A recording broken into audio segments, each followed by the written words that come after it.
So first off, thank you to everybody who's been patiently waiting for this series to drop of astral worship in the ancient world. As you can see, we have a new studio, and I've been pretty busy in my personal life, so I wanted to make sure I was sitting steady before we dove into this multi-part series. And so today I want to talk about Mesopotamia and some of the cultures within Mesopotamia that very much did shape the modern day stories that we have in this pretty little Hebrew Bible. And Mesopotamia was the region. It meant the land between the rivers, and this was a region between the Tigris and the Euphrates River. And it was located primarily in modern day Iraq with parts of Syria, Turkey, and Iran. And Mesopotamia was the larger region and civilization zone. Okay, Babylon, however, was a city and later an empire, but we're going to talk about Babylon today because Babylon is one of the clearest examples of astral religion in the ancient world. Its planetary gods and ziggurats and astrologer priests and celestial symbolism very much help us understand the religious environment that surrounded the biblical authors in the biblical stories that we now have today. But Babylon very much was a city within Mesopotamia, just as Athens is in Greece or Rome was in Italy. Babylon was located in the southern region of Mesopotamia, but over time, Babylon became so powerful that it gave its name to the entire empire, and it became known as the Babylonian Empire. But these stories that were a part of these ancient cultures within Mesopotamia, like Ninshita, which was a god who was a snake, lord of the good tree, very much influenced the story of Adam and Eve. You have the Epic of Gilgamesh, which then influenced the story of Noah and the Ark. And so whether Christians realize it or not, these are not the originals, okay? These are much, much later additions and adaptions of even, let's say, Cinderella. You have all your Disney spin-offs. That's basically what the Hebrew stories are of these ancient cultures and of their own stories, because that's what they did. All of these cultures, they shared gods and myths and symbols. They shared astrology and astronomy because they were two of the same. They studied the stars and then they read them for omens and for signs. And these all did. They all took from each other. And then after the Persians conquered the Neo-Babylonians with Cyrus the Great, then Zoroastrianism very much also started influencing these stories. And Zoroastrianism is one of the oldest religions for monotheism, which then shaped your Abrahamic faiths of Judaism, Christianity, and Islam faiths. So the progression with this in Mesopotamia you had your Sumerians, you had your Akkadians, you had your Babylonians, your Syrians, and your Neo-Babylonians. And the Babylonian ruling dynasty was very much the Amorites of Semitic-speaking nomads, and it was the cultural heart of Mesopotamia.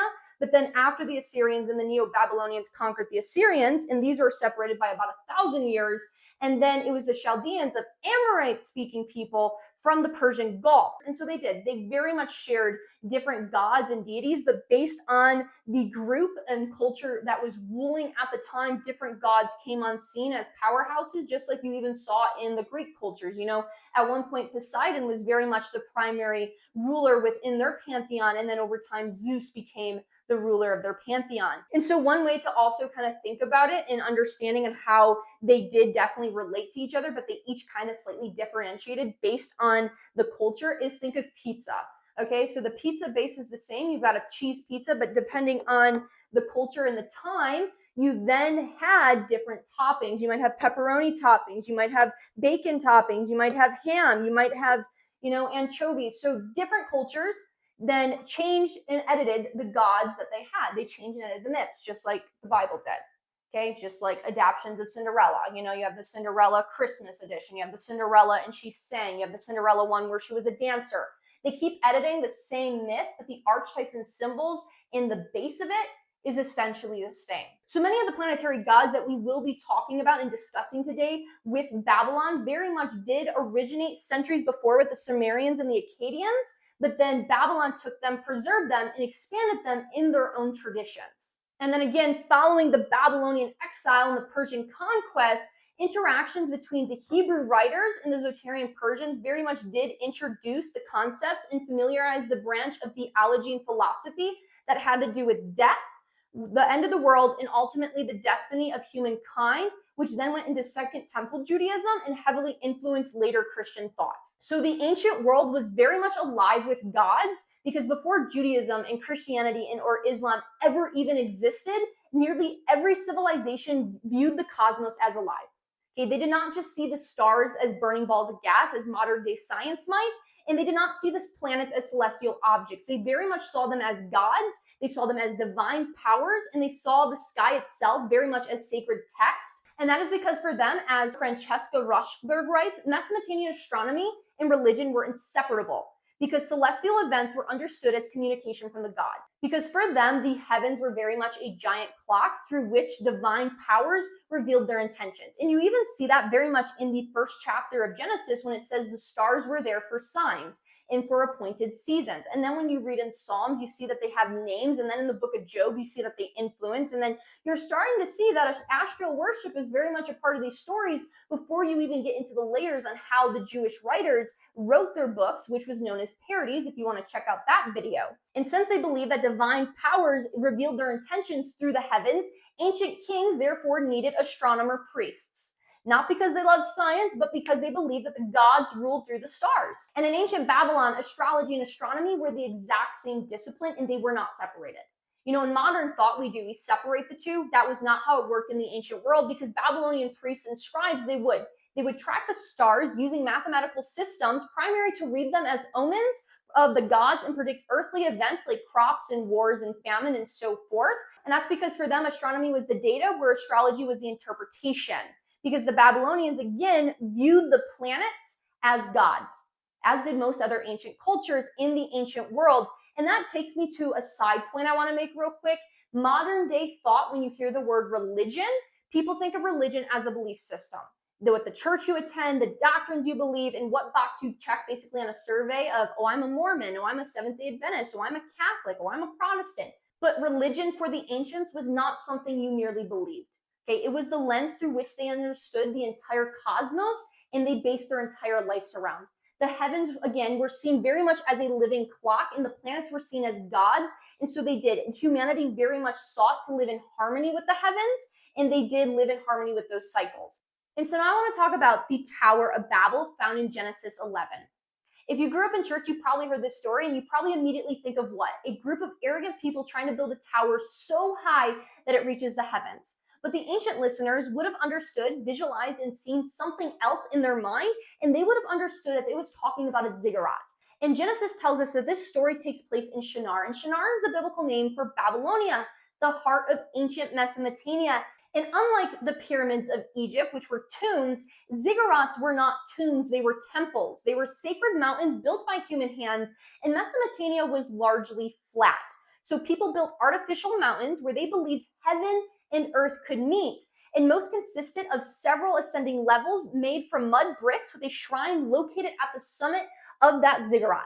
And priests would climb the staircases to perform rituals, offer sacrifices, and conduct ceremonies for those cities' gods. And these structures were so massive that they dominated the skyline, and they became symbols for both religious and political power. One of the most famous ziggurats was the great ziggurat of Ur, dedicated to the moon god Nana, which was very much an Akkadian god, and it was also known as the god Sin. Another was the Etemenanki in Babylon, and its name meant house of foundation of heaven and earth. Think about that for a second. The most famous one in Babylon was the Etemenanki, meaning the house of the foundation of heaven and earth. Heaven and earth. Okay, think about that title. The Babylonians literally believed that the structure connected heaven and earth. Now let's place that in the Genesis story. Okay, in the Genesis story, they were what? They were building a tower that would connect heaven and earth, that would reach the heavens. But now let's place it back into the historical context of Babylon with their Etemenanki, the foundation of heaven and earth. Are we starting to see how the writers, again, they wrote in parodies, which is layers, they use symbols and they use structures and pieces of history as vehicles to convey then a deeper message. This for them was very much theology built into brick. And it was also a physical representation of belief that humanity could access the divine realm through temple worship, sacred knowledge, kingship, and ritual. And so now then when you read again in Genesis, it says, let us build a city and a tower whose top may reach into the heavens. That's Genesis 11, verse 4. An ancient listener would have immediately thought of a ziggurat. They probably would have even thought of the ziggurat as the Etemenanki. Not a skyscraper, not a watchtower, but a temple mountain, a staircase connecting earth and heaven, because that's what they believed the ziggurats were for them. Because Babylon also saw itself as the center of civilization. They saw themselves as the center of wisdom, of divine authority, and the kings ruled by the mandate of the gods. And then priests interpreted the heavens. And that's why the kings very much had their magi. That is why you even see it with Daniel in the Bible, which we're going to talk about later. Okay, but then here in the Genesis story, you see that very much idea of earth reaching heaven, that we can reach that divine realm, turned upside down. A city that sought unity then becomes what? Divided. The civilization that claimed divine wisdom became a symbol of confusion in this Genesis story, which then raises us an important question. We want to ask good questions to find good answers. And that is, if these towers were built to connect humanity with the heavens, then what exactly did the ancient Babylonians believe lived in those heavens? And that answer takes us exactly and directly into their Babylonian planetary gods. Because in the ancient world, the heavens were not an empty space for them. They very much believed they were filled with divine beings. The sun was a god, the moon was a god, Venus was a goddess, Mars was a god, and Jupiter was a god. They saw these planets as gods. And then over time, as the stories got written, whether or not people worshipped the planets as gods or they just saw them as divine influences on our daily lives, people then forgot about what the symbols meant in these stories, and they started worshiping the symbols. And they kind of put these living symbols into a static image frame. And the thing is, though, we were never meant to worship the symbols found in this book or any other spiritual book. Our goal should always be to understand what these symbols represent and how they influence us in our daily lives and what it means for our own soul's personal journey. And so understanding those ancient gods and understanding the planetary gods the Babylonians worship is very much essential to us if we want to understand the ancient world that ancient Israel was very much a part of, that very much influenced then the biblical tellings of the stories that we now hold today. But before we move on, I do want to make a quick esoteric observation, because historically, the Tower of Babel is a story about Babylon, ziggurats, and the ancient Mesopotamian religion. But symbolically, this story appears over and over throughout the mythologies, because at its core, the Tower of Babel is a story about humanity attempting to ascend before it's ready. It is the ego reaching towards heaven, but when the foundation is not solid, the tower collapses. You see that with Icarus in the Greek mythologies. His wings, he flew too high, too fast, too recklessly, and then he fell. And you also see it with the major arcana, the Tower card. And as you can see, a lightning bolt is striking the card. The king's hat is falling off, because what here is being destroyed is not truth, but illusion, false identity, because everything that is false must be stripped away in order for the purification and sanctification of our souls. And you even see that also in the ancient Mesopotamia myths with Inanna. She goes through the gates all the way down into the underworld to rescue her sister, and at each gate she has to strip off a piece of her clothing, because that is the descending, ascending archetype of the mystic's path, which is the hidden zodiac of the number 13. Because all of those stories are very much about the structures of ego that can no longer support higher consciousness. The level of consciousness that got you to this point is not the level of consciousness that's going to get you into the promised land. Anything that is false, any false identity, any limiting belief, any false ideas that you have about yourself or the universe or others has to be stripped away. And that's because wisdom cuts. Wisdom is not polite. It is not kind. And it will not originally bring peace to you.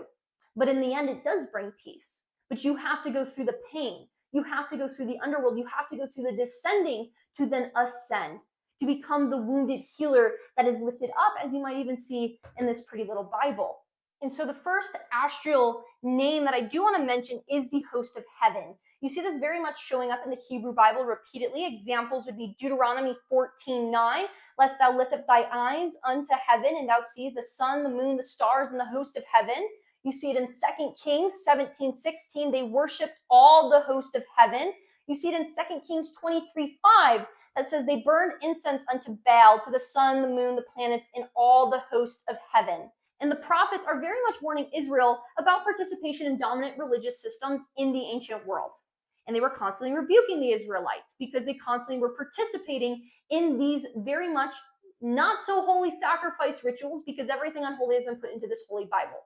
And you would not constantly have to keep coming on scene rebuking people if people weren't doing it. But just like even in modern day, people have forgotten what the symbols mean, and they are back to worshiping the symbols. They're back to visualizing deities and gods outside of themselves rather than understanding the esoteric, the inner layers, and understanding that these stories were meant to teach them about something in the heavens and something about themselves.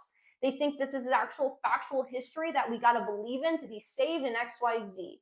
But getting back to the host of heaven, again, depending on the time and region, then the host and pantheon started changing. And that's because Babylon inherited thousands of years of Mesopotamia religion.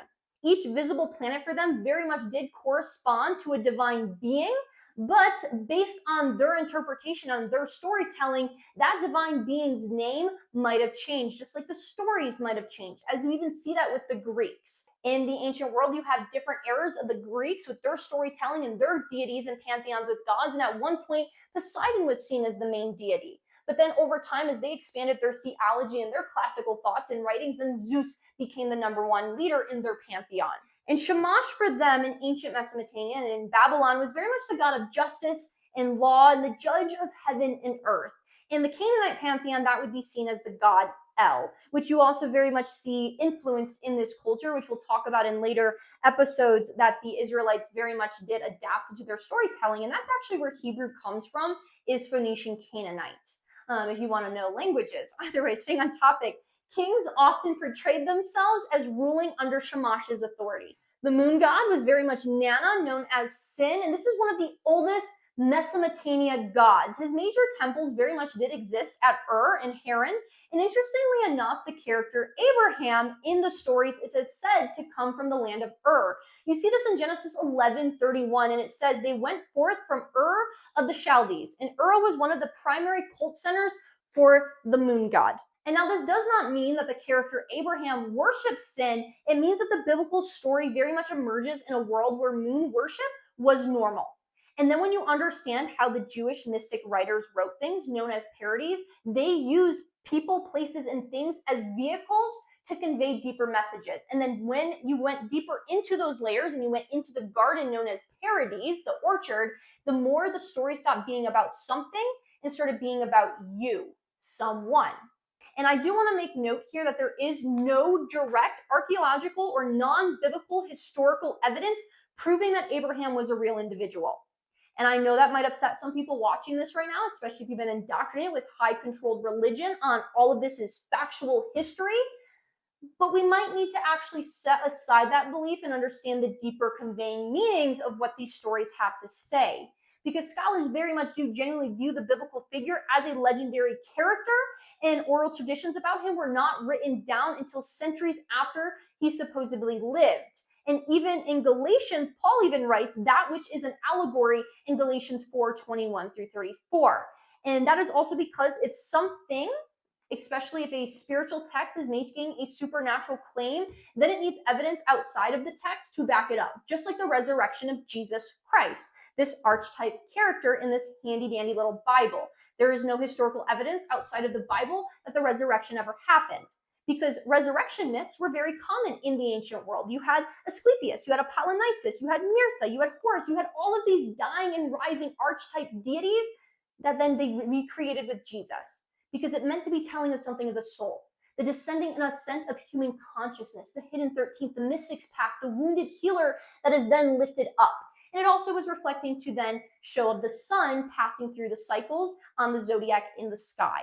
And so whether or not you believe that Abraham ever existed, again, we need to understand what the story is conveying. I find it interesting that he left the land of the land of sin, because what? We're not supposed to be of the land of sin. We're not supposed to be unconscious or missing the mark, out of alignment. We're supposed to be in alignment with that is our true nature. And sin also represents what? The moon. The moon is what? False light. It's not the true light. So we don't want to be worshiping the false light. We don't want to be unconscious, because that's also what the moon very much represents in symbolism. When you understand symbolism, and that's even tarot cards, you don't want to be unconscious. You want to be conscious and aware, which is very much the sun, the revealing of things. So there's a lot of different layers based on your perspective and based on your level of consciousness that you can take when reading these stories. And that's part of the understanding of the Bible is as shallow as a kiddie pool and as deep as the deepest parts of the ocean.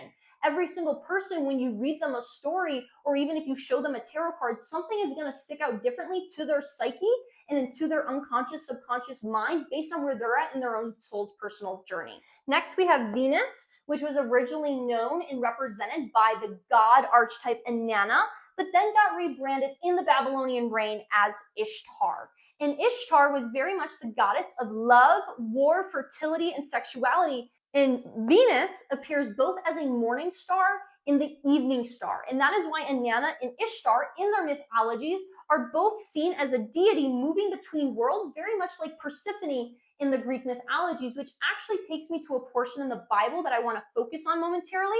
So if you have your Bibles, feel free to turn there. If not, I'll read it to you. Isaiah chapter 14, verse 12. This is the King James edition. In verse 12, it says, "How art thou fallen, O heaven, O Lucifer, son of the morning? How art thou cut down from heaven, which didst weaken the nations?" And this section is incredibly important because many people have never actually understood or heard the original context of this passage. Most Christians, including myself back in the day, are very much taught that Isaiah 14 describes the fall of Satan. When we hear the word Lucifer, we're like, that's the name of the devil, but that's not actually what this text says at all.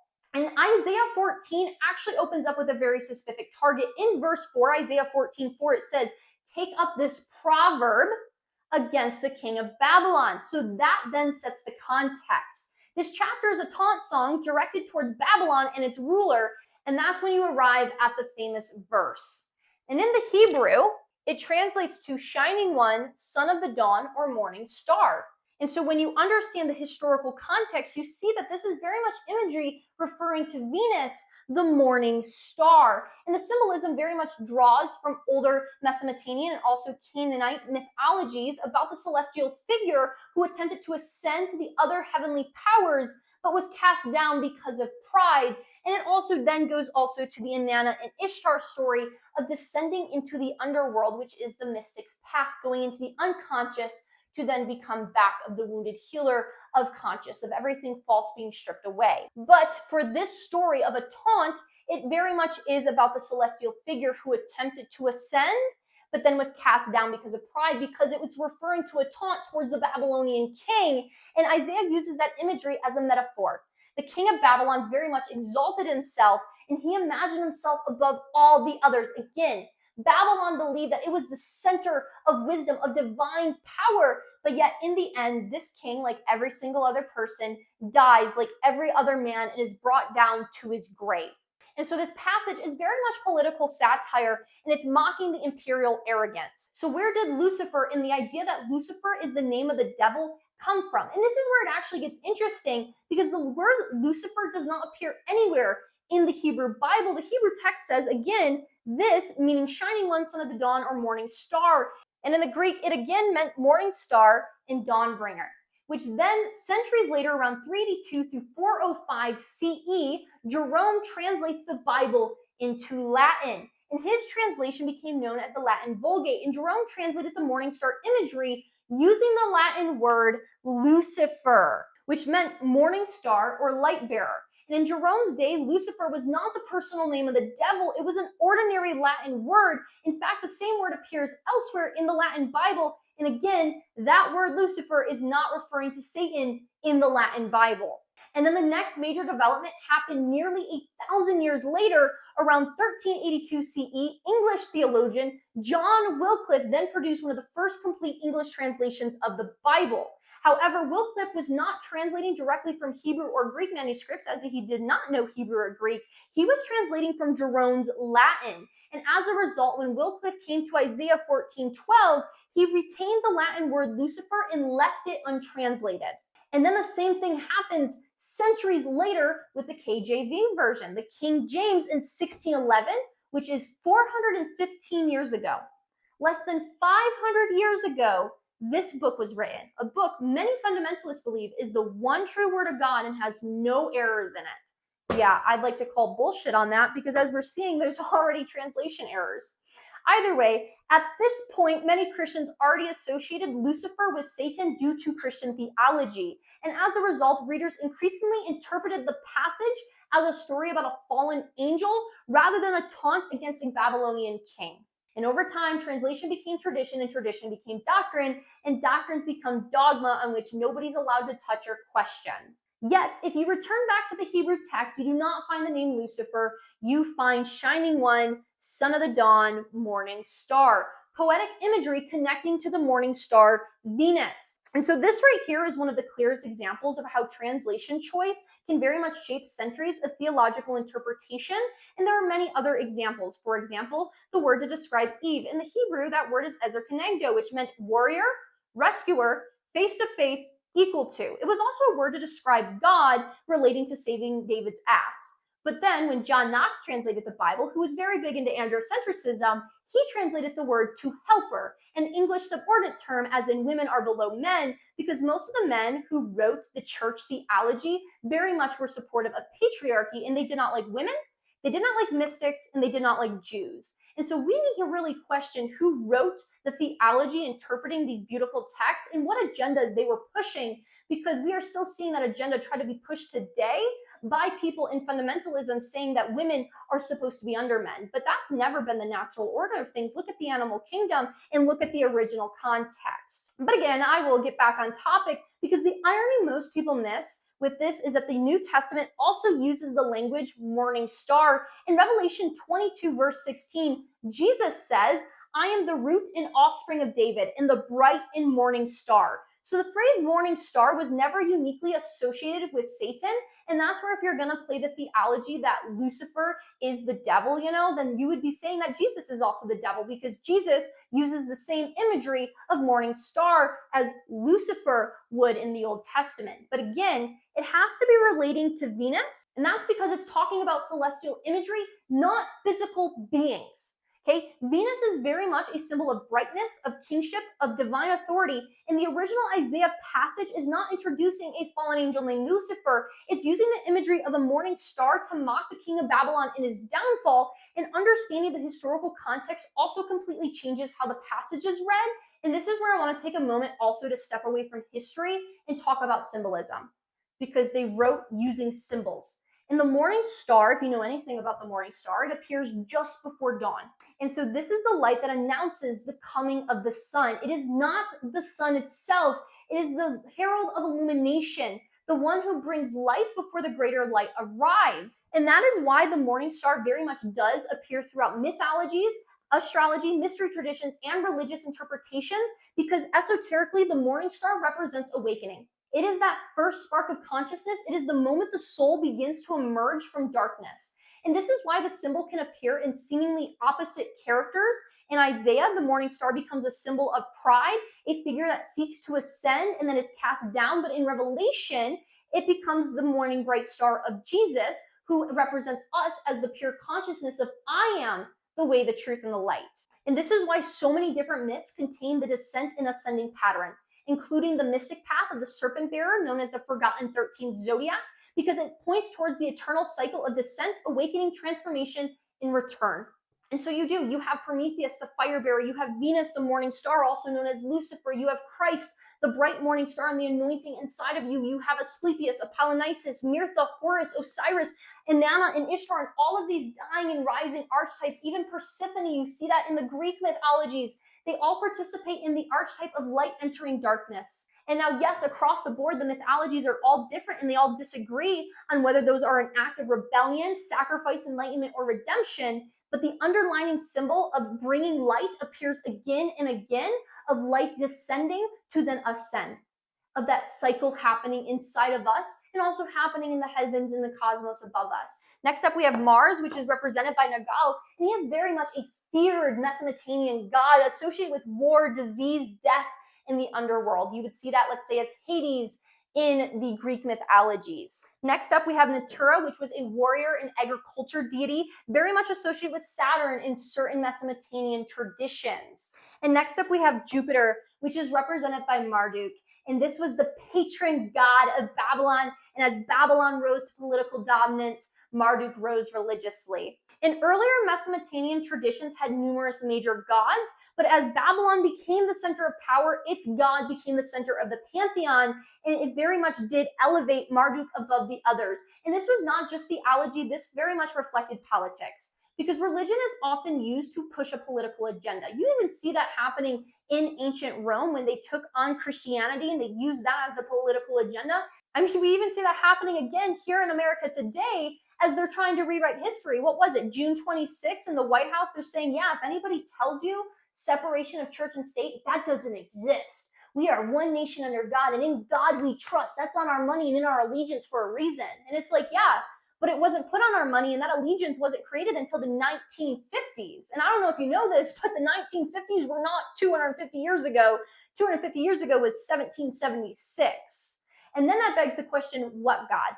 Because I already know and read between the lines that it's very much the white Christian nationalist God that they're pushing and using this Bible as their mascot to push their political agenda. But God is very much a vague term, and I mean God as in verbal is very much the God of fortune and luck in the ancient world, but God is just very vague.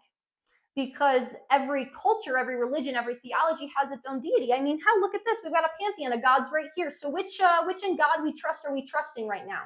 Either way, the point of this is the sheep god often mirrors the sheep kingdom. And the sheep kingdom often mirrors the sheep god. And that's because the kings ruled by gods. Because if you can equate your authority with God's authority, then nobody can top you. And that's one of the most important concepts to understand is in the ancient world, ancient kings did not claim democracy. They claimed divine legitimacy. The kings ruled because the heavens chose him, and the kings were very much earthly representations of cosmic order. And so if you look at the famous stele of Hammurabi, you see that Hammurabi stands before Shamash, and the sun god is literally handing him authority. And the message is clear. I, as in Hammurabi, am not making the laws, but the gods are giving them through me. Does that sound familiar? Maybe like Moses being handed tablets and laws from God? It's almost like these stories reflect ancient Mesopotamian stories. This pattern, again, appears very much throughout the ancient Near East because cultures took stories to reflect the gods and the symbols that they understood in their times to teach of the things happening in the cosmos and happening inside of us. Because throughout the ancient world, law codes were presented as originating from divine authority, not human authority. Because again, if you can equate your authority with God's authority, nobody can top you. And this is very much still a common manipulation practice in modern day churches with pastors and men today in Christianity and other Abrahamic faiths. Because these Abrahamic patriarchal faiths were very much created by men for men to benefit men. I don't know how many sermons, I've lost count, how many sermons I have sat through in my lifetime where the pastor is equating his authority as if he's God's authority. And I don't know if you know this, but you're another created human being, so you don't have that kind of authority over people. But that is what happens when you live by your ego. And even Genesis talks about that as Adam, mankind will want to dominate and reign dominion over another, because that's what happens when somebody lives from their ego. It's all about hierarchy, me above you. I'm going to dominate you, rather than we are all equal, we are all one, because that is the divine that has been balanced of seeing that you and I are not separate, that we are equals. That's somebody who lives from their soul. And so now I want to talk about Israel and Babylon. And one of the most important contacts occurs very much during the exile, which was 597 BCE, because Babylon conquers Jerusalem in 586 BCE. The temple is destroyed, and large portions of Judah are very much deported. And you see this very much showing up in verses like 2 Kings 24, 2 Kings chapter 25, Jeremiah 39, and Psalms 137. And in Psalms 137, it reads, "By the rivers of Babylon, there we sat down and wept." And for roughly 70 years, Judah lived under Babylonian influence, and this period profoundly shaped Jewish identity. And you very much see that. And actually, there's a good book. It's called Why Christianity Must Die or Change by John Shelby Sponge. If you want to check that out, he actually kind of goes over that on how very much we see this theological development of the Israelites in their idea of what God, what life is definitely starting to take place and shape throughout their exile, and how their understanding of God before the exile and after the exile looks very different. And most scholars very much agree that significant portions of biblical literature were edited, compiled, and finalized during and after the exile period. These stories were not created from nothing, but rather very much preserved, shaped, and transmitted during that period that they were a part of the Babylonian Empire. And this is where I want to talk about Daniel in Babylon, the prophet among the Magi.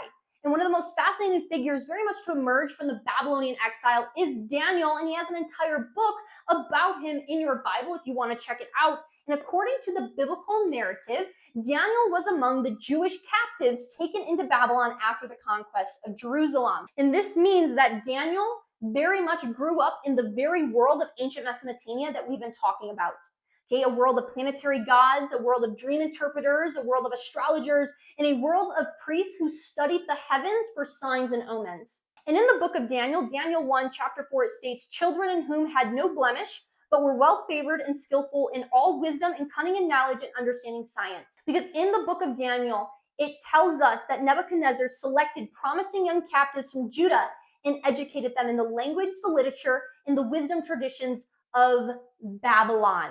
So in other words, Daniel was not removed from Babylon culture. And that world included astrology, dream interpretation, astronomy, sacred writings, and the traditions of the Babylonian priesthood. And this becomes especially important when you go on to read in Daniel chapter 2. Because in that story, Nebuchadnezzar has a troubling dream. So he summons all of the wise men of Babylon. And the text specifically mentions magicians, astrologers, sorcerers, Chaldeans, the religious experts of Babylon, including the scholars, priests, and the interpreters of signs and celestial omens. Yet according to the story, no one, not a single person can reveal the king's dream to him.